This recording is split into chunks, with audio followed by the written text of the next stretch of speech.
Bom dia, meus queridos alunos do segundo ano do ensino médio da Escola Paulo Dantas. Aqui é o professor Odilon Pimentel, professor de biologia de vocês. Hoje, dia 3 de julho, nossa 16ª semana. Vamos lá. A gente já trabalhou muito sobre o reino dos protozoários, das bactérias, dos fungos. Agora a gente vai falar sobre o reino Plantae, o reino das plantas. Vamos conhecer esses seres vivos incríveis, né? Que eles têm características muito interessantes e são seres vivos dos quais os outros seres vivos, os animais, são dependem desses seres vivos. E a gente vai entender por quê, né? Quais são as principais características das plantas, no geral, no todo, né? As plantas, assim como os animais, são seres pluricelulares, ou seja, são seres formados por muitas células. E são eucariontes. Vocês lembram o que é um ser eucarionte, né? Um ser em que o seu material genético, o seu DNA, se encontra dentro do núcleo, né, das células. Os seres procariontes, eles têm o DNA espalhado pelo interior da célula, né? O grupo que representa os seres procariontes são as bactérias, né? A gente estudou sobre isso, né? Então as plantas são eucariontes, né? Eles têm um núcleo organizado. Aqui eu tenho as célulazinhas, elas são um pouco, né, assim, compridinhas, né? E o que são essas coisinhas verdes? São os cloroplastos. Cloroplastos são organelas, né? E dentro dessas organelas existe um pigmento verde chamado clorofila. Então, a partir da clorofila, que está dentro dessas estruturas verdes chamadas de cloroplastos, é que acontece o fenômeno, o incrível fenômeno, para mim, o fenômeno mais incrível da natureza, né, viva, da natureza, é a fotossíntese. Então, a fotossíntese só acontece por conta, né, dos cloroplastos e da clorofila que fica dentro dessas estruturazinhas que são os cloroplastos. Então vamos lá.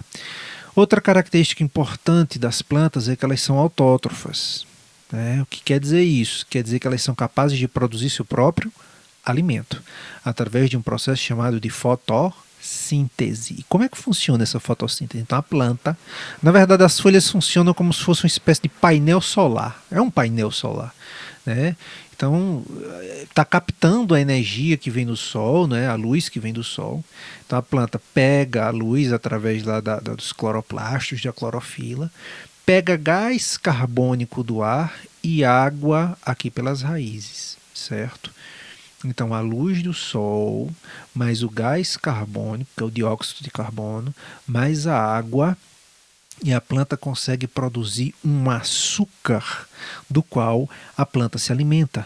É a glicose, né, que tem a formulazinha C6H12O6, né, a glicose. Então a planta consegue produzir um açúcar do qual ela se alimenta apenas com a luz do sol, gás carbônico e água. E por que o oxigênio está aqui presente? Ela usa o oxigênio também na fotossíntese? Não, ela não usa o oxigênio na fotossíntese. É porque aqui, nesse processo de pegar a luz do sol, pegar água, pegar gás carbônico, nesse processo todo ela vai produz oxigênio que é fundamental, né, para os seres vivos. A planta também respira oxigênio, mas ela respira menos oxigênio do que o que ela produz. Ela sempre produz mais oxigênio do que aquilo que ela precisa. E aí esse excedente, esse oxigênio a mais que ela produz, além do que ela precisa, sobra para a gente, né? Ainda bem, né? Essa produção ocorre por meio da fotossíntese. Eu falei sobre isso, né? Nesse processo, as plantas convertem a água e gás carbônico em matéria orgânica, né? No caso aqui a glicose, utilizando a luz solar como fonte de energia. É como se aqui você estivesse vendo, né, os fótons. Os fótons são as partículazinhas, né, da luz, né? Então a planta absorve a luz e com água e gás carbônico vai produzir seu próprio alimento lá nos cloroplastos, onde está lá dentro dos cloroplastos a clorofila. Por isso que a planta é verde, né? Por conta disso, as plantas são chamadas de seres fotossintetizantes. Foto quer dizer luz, né? Então, sintetizantes, vamos entender como se quer dizer produzir, fazer. Então, eles fazem, produzem seu próprio alimento através da luz, né? Fotossintetizantes. O que é isso aqui? É a molécula da glicose. Tudo isso para produzir essa maravilha que é um carboidrato, que é um açúcar que vai servir de alimento para a planta, né? Isso aqui é uma representação gráfica da molécula da glicose, né? Que é o produto da fotossíntese. Então, luz do sol mais água e gás carbônico produz o C6H12O6, a glicose. A maioria das plantas tem em suas células, eu falei para vocês, a clorofila, como pigmento responsável pela coloração esverdeada e pela captação da energia da luz solar. Juntamente com a clorofila, outros pigmentos, outras cores podem fazer parte das células vegetais. Nesses casos, a planta pode apresentar outras cores. Então, são pigmentos que se somam à clorofila que vai dar cores diferentes às plantas. A maioria delas, é claro, é verde, mas a gente encontra essas plantas dessas outras cores também, ok? As plantas, juntamente com as algas e as bactérias autótrofas, né, as bactérias que produzem seu próprio alimento, compõem a base da cadeia alimentar, sendo chamadas de seres produtores, né? Além disso, mediante o processo de fotossíntese, libera o gás oxigênio para a atmosfera. Já falei sobre isso. Então, olha só, é a base da cadeia alimentar, não só as plantas, mas também as bactérias e algumas algas que são capazes também de produzir seu próprio alimento. Mas aqui, por exemplo, tem uma plantinha e ela serve de base para a cadeia alimentar todinha que tem aqui. Ó. Por exemplo, ela serve de alimento para o grilo grilo que serve de alimento para o sapo que serve de alimento para a cobra e a cobra que serve de alimento para o gavião. Na verdade, a energia, se eu colocasse o sol aqui, a energia solar foi para a planta. Né? A planta pegou a energia solar e juntou água, gás carbônico, produz glicose, a energia solar está ali presente. Quando o grilo se alimenta da planta, essa energia que veio do sol agora passa para o grilo. Quando o sapo come o grilo, essa energia agora passa para o sapo, depois passa para a cobra, depois essa energia passa para o gavião. No fim das contas, se a gente fizer uma reflexão, nós somos seres que a gente é dependente da luz do sol. A energia que eu estou gastando aqui para dar essa aula vem de onde? Vem do sol. Do sol passou para as plantas, ou eu posso comer as plantas diretamente, como por exemplo você quando está comendo um cuscuzinho, né? Você está comendo ali o milho que utilizou o processo fotossintético para poder produzir o amido, que é um carboidrato presente ali, né, no milho, né? E se eu comer carne de boi também, mas o boi se alimentou do pasto e o pasto ele faz fotossíntese, então a energia que estava no sol passou para o pasto, que do pasto passou para o boi, e quando eu como a carne do boi agora passou para mim. Claro que à medida que vai subindo isso aqui é chamado nível trófico, né, que vai passando consumidor primário, secundário, terciário, quaternário e assim vai subindo, essa energia vai ficando cada vez mais fraca, certo? Mas isso não é objeto de estudo da gente hoje não. A classificação das plantas, veja só, vamos prestar atenção. A gente viu que o reino das plantas é constituído de organismos, vamos lá, são pluricelulares, formados por muitas células, são eucariontes, têm um núcleo organizado, são autotróficos fotossintetizantes, ou seja, produzem seu próprio alimento através da luz do sol. Então, por isso o nome autótrofos, né, fotossintetizantes. É necessário definir outros critérios, existem outras características que ajudam a classificar as plantas. Para poder organizá-las em grupos. Em geral, os cientistas consideram como critérios importantes também, entre outros, a característica da planta ser vascular ou avascular. O que isso quer dizer?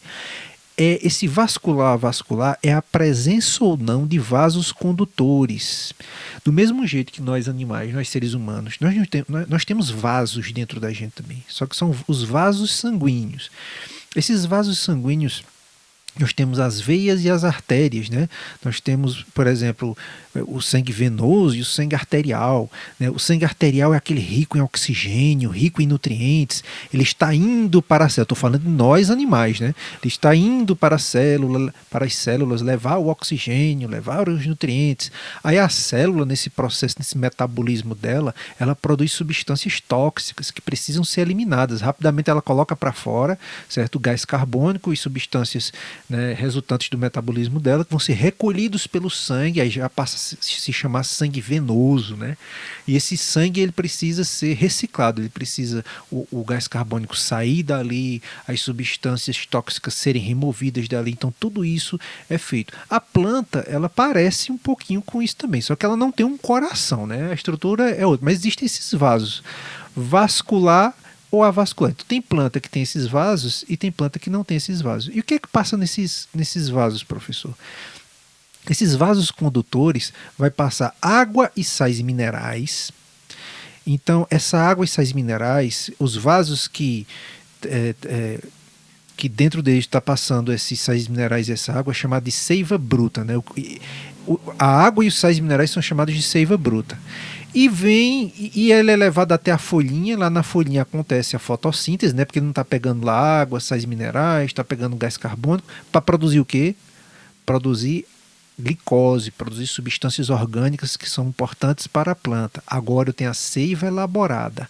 Então existem vasos sanguíneos levando água e sais minerais e tem vasos sanguíneos que estão transportando a seiva elaborada, que lá vai ter a glicose e outras substâncias orgânicas também. Então mais ou menos é isso. Então presta atenção, existem plantas vasculares porque tem esses vasos e existem as plantas avasculares porque não tem esses vasos condutores de seiva. Seiva bruta, água e sais minerais, seiva elaborada é a matéria orgânica, incluindo ali também a glicose, né? Ter ou não estruturas reprodutoras também é um critério para poder classificar as plantas. Por exemplo, tem plantas que têm semente, outras não têm. Planta que tem fruto ou flor e outras que não têm. Então isso também é usado para poder classificar as plantas. Então, vamos lá, vamos conhecer dois grupos aqui. A gente precisa entender esses dois para poder partir para os próximos, que vai ficar para a próxima aula. Os nomes dos grupos de plantas. Veja só esse nome, aí você se assusta. Meu Deus, professor, já está começando com os nomes complicados. Criptógama. Que danada é isso? Palavra composto pelo prefixo aqui, cripto, que significa escondido. E gama, né, cripto, quer dizer escondido, e gama, que significa estar relacionada à gameta, estrutura reprodutiva. Então, criptógama, que significa gameta escondido. Esta palavra significa, portanto, planta que tem estrutura reprodutiva escondida, ou seja, sem semente. Então, vamos entender o seguinte: as plantas criptógamas são aquelas que não têm semente, certo? Elas se reproduzem, mas não é através de sementes, certo? É a criptógama, né? É o gameta escondido, né? A estrutura reprodutiva escondida, criptógama. E nós temos as fanerógamas, plantas fanerógamas. O que significa isso? Palavra composta por fanero, que significa visível, e por gama, que é gameta. Então, fanero significa visível, que pode ser visto, e gama de gameta. Então, é o gameta que eu posso ver, né? Essa palavra então vai significar, portanto, planta que tem a estrutura reprodutiva visível, consigo ver. Se eu voltar aqui onde tem a criptógama, veja, samambaia. Você já viram samambaia colocando semente, colocando fruta, com flor? Não existe, né? Você tem essas plantinhas aqui, musgos, essas plantinhas aqui, você já viram colocando flor, semente, fruto? Não tem, eles não têm. Agora, olha só, no caso das plantas fanerógamas, você consegue ver o aparelho reprodutor delas. Então, por exemplo, a flor, estou conseguindo ver a flor. O fruto que vem da flor, estou conseguindo ver aqui o fruto. No caso aqui, esse pinhozinho aqui, né, essa estruturazinha também, inclusive a gente vai estudar que existem grupos que vêm das fanerógamas, como por exemplo as angiospermas e as gimnospermas. Mas isso aí a gente vai estudar na próxima aula. Mas eu preciso que pelo menos você se concentre nisso, né? As plantas criptógamas são aquelas que não têm aparelho reprodutor visível, né? Não tem flor, não tem semente, não tem fruto. E as fanerógamas que vão apresentar esses aparelhos reprodutores visíveis, você consegue ver. Inclusive a gente vai ver em algumas fanerógamas que algumas, por exemplo, têm flor e outras não, certo? Mas vai ter lá o aparelho reprodutor visível. Então, fanerógama. Por hoje é só, pessoal. Espero que vocês tenham gostado da aula. Peço a vocês que se inscrevam lá no canal do YouTube. Tá tão pouquinha gente lá inscrita, né? Se você ainda não se inscreveu, se inscreva, curta lá a aula, ok? Um abraço para cada um de vocês e tchau.